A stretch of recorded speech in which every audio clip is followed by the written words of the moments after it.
amiguitos en Cristo Jesús, ¿cómo están? Esta es la 31 lección de catequesis para la primera comunión. El día de hoy vamos a ver el don del consejo. Los lugares de la Biblia que ahora referimos al don de consejo son aplicables en buena medida también a los dones de ciencia, entendimiento y sabiduría. Todos ellos son dones intelectuales por los que el Espíritu Santo comunica el entendimiento de los fieles una lucidez sobrenatural de la modalidad divina. Cuando la Sagrada Escritura habla en hebreo o en griego de la sabiduría de los hombres espirituales, no usa, por supuesto, términos claramente identificables con cada uno de estos cuatro dones. Sagrada Escritura, dice el Señor por Isaías: no son mis pensamientos vuestros pensamientos, ni mis caminos son vuestros caminos. 55:8. En afecto, la lógica del logos divino supera de tal modo la lógica prudencial del hombre que a ésta le parece aquella escándalo y locura, y solamente para el hombre iluminado por el Espíritu es fuerza y sabiduría de Dios. 1 Corintios 1:23 al 24. Quien muy limpio de corazón que podría estimar la cruz como un medio prudente para realizar la revelación plena del amor de Dios y para causar la total redención del hombre. ¿Quién alcanzaría a considerar actos prudentes ciertas conductas de Jesús en su ministerio público? Hasta sus mismos parientes pensaban a veces: está trastornado. Marcos 3:21. Es cierto, como la tierra dista del cielo, así se ve excedida la prudencia del hombre por la sublimidad de los consejos de Dios, cuya inteligencia es inescrutable. Isaías 40:28. En Cristo lógicamente se manifiesta esta distancia en toda su verdad, todo el misterio de redención que Él va desplegando por la palabra, por sus actos y especialmente por su cruz, son para judíos y gentiles un verdadero absurdo y únicamente son fuerza y sabiduría de Dios para los llamados. 1 Corintios 23:24. Si realmente eligió Dios la necedad del mundo para confundir los labios.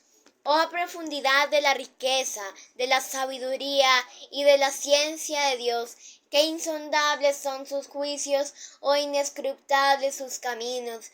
Porque ¿quién conoció el pensamiento del Señor, o quién fue su consejero? Romanos 11 al 31 al 32.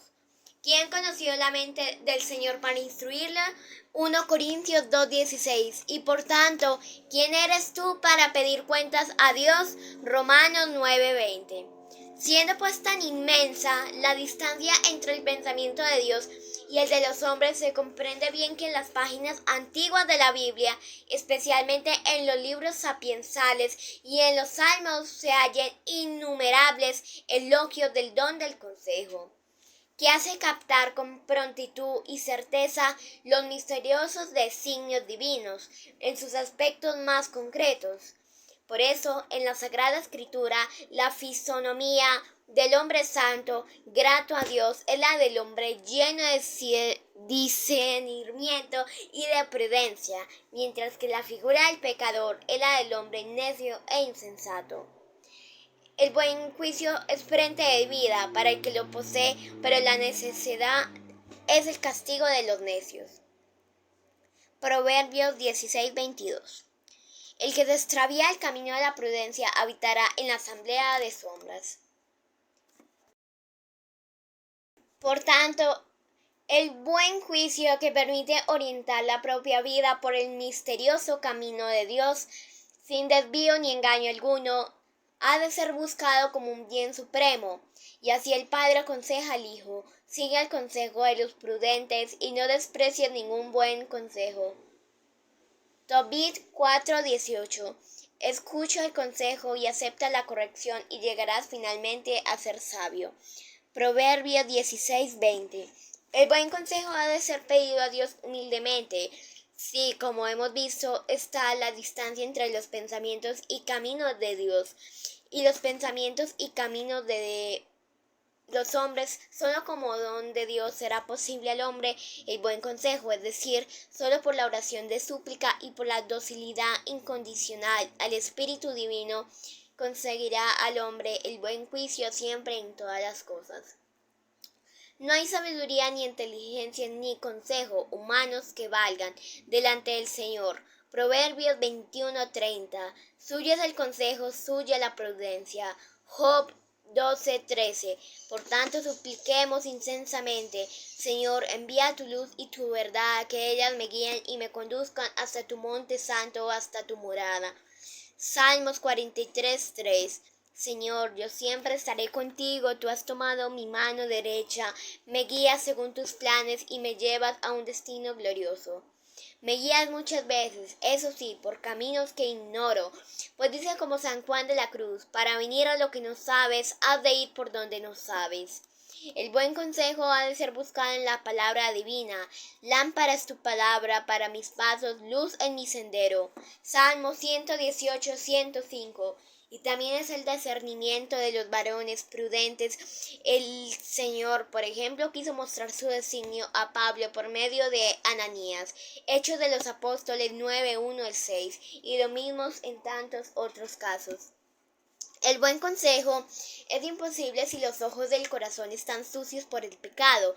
Si tu ojo está sano, todo tu cuerpo estará luminoso, pero si tu ojo está malo, todo tu cuerpo estará a oscuras. Mateo 6:22-23.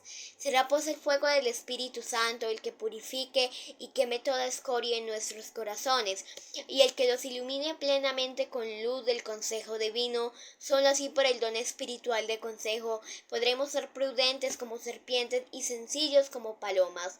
Mateo 10:16. El don del consejo, el discernimiento de espíritus que tanto importa para la conducción de uno mismo, es particularmente importante para el gobierno pastoral y para la dirección espiritual de otros, y así aparece aludido ya en los primeros escritos apostólicos. Pido a Dios que vuestra caridad crezca más y más en conocimiento y en toda discreción, para que sepáis discernir lo mejor y seáis puros e irreprensibles en el día de Cristo. Filipenses 1:9-10. Amadísimos, no creáis en cualquier espíritu, sino examinad a los espíritus para saber si proceden a Dios. 1 Juan 4:1. Muy pronto el tema adquiere desarrollo en la doctrina espiritual, y así en el siglo II el pastor de Hermas dedica una considerable atención al discernimiento de los espíritus. El don de consejo es un hábito sobrenatural por el que la persona, por obra del Espíritu Santo, intuye en las diversas circunstancias de la vida con prontitud y seguridad sobrehumanas lo que es la voluntad de Dios, es decir, lo que conviene hacer en orden el fin sobrenatural. Entre los vicios opuestos al don del consejo se dan por defecto la precipitación, la prisa, la impulsividad que llevan a hacer algo sin pensarlo suficientemente, es decir, sin consultarlo con Dios y sin aconsejarse del prójimo, y la temeridad nacida de la autosuficiencia y de la presunción. Por exceso se le opone la excesiva lentitud perezosa o cavilosa en un temor indebido, pues hay acciones que si demoran en exceso dejan pasar ocasiones favorables y llegan a hacerse en su tardanza imprudentes o simplemente imposibles. Ya sabemos que solamente en los dones hallan la perfección a las virtudes, pero esa verdad parece manifestarse con especial evidencia, por lo que se refiere a la necesidad del don del consejo para que la virtud de la prudencia pueda llegar a su perfección. Sin el don del consejo, ¿cómo podrá el hombre, con la rapidez tantas veces exigida por las circunstancias, a veces muy complejas, conocer con seguridad la voluntad divina, sabiendo distinguirla de sus propias inclinaciones intelectuales o temperamentales? El hombre fuertemente inclinado al estudio y escasamente dotado por las relaciones sociales podrá dedicar a las personas concretas la atención debida si el Espíritu Santo no le asiste con el don del consejo para hacerle ver y para hacerle realizar en eso la exacta voluntad de Dios. Y al contrario, el hombre fuertemente inclinado al trato social y escasamente afecto al estudio podrá dedicar al estudio lo que realmente es debido, según el plan de Dios, según la verdad de sus posibilidades personales.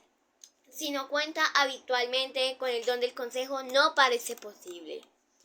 Sin la asistencia asidua del don del consejo, no podrá ser perfecta la prudencia del cristiano, por bueno que sea tu intención. La virtud de la prudencia juzga laboriosamente a la luz de la fe lo que en cada momento conviene hacer, teniendo en cuenta 100 datos y complejas circunstancias. Pero tantas veces, aunque sea de forma inculpable, su discernimiento prudencial se vea condicionado por el temperamento propio, por informaciones lentas o inexactas acerca de las circunstancias, y es en todo caso discursivo y lento. Por el contrario, la persona por el don del consejo, iluminada y movida inmediatamente por el Espíritu Santo, intuye en cada caso lo que conviene con rápido y seguro discernimiento, con toda facilidad, y entonces la sustancia de su acto procede de la virtud operativa, la prudencia. Es cierto, pero la manera de su ejercicio es de al modo divino por el don del consejo. Vemos en tantas decisiones concretas que con qué frecuencia han de ser tomadas en el mismo curso de los acontecimientos y que pueden tener consecuencias graves. Discute un padre con su hija a qué hora debe regresar ella a la fiesta y no se ponen de acuerdo sin el don del consejo. ¿Cómo podrá discernir el padre si conviene aplicar entonces a su hija una severidad exigente que le conforte en el bien, o si es más prudente una benignidad comprensiva que más tarde le permita en cambio exigirle más en otras cuestiones más importantes? Notemos por otra parte que basta con que la prudencia no sea perfecta para la persona, por acción o por omisión, causa en sí misma o en otros, aunque sea involuntariamente, no pequeños males. Los ejemplos ilustrativos podrían multiplicarse indefinidamente.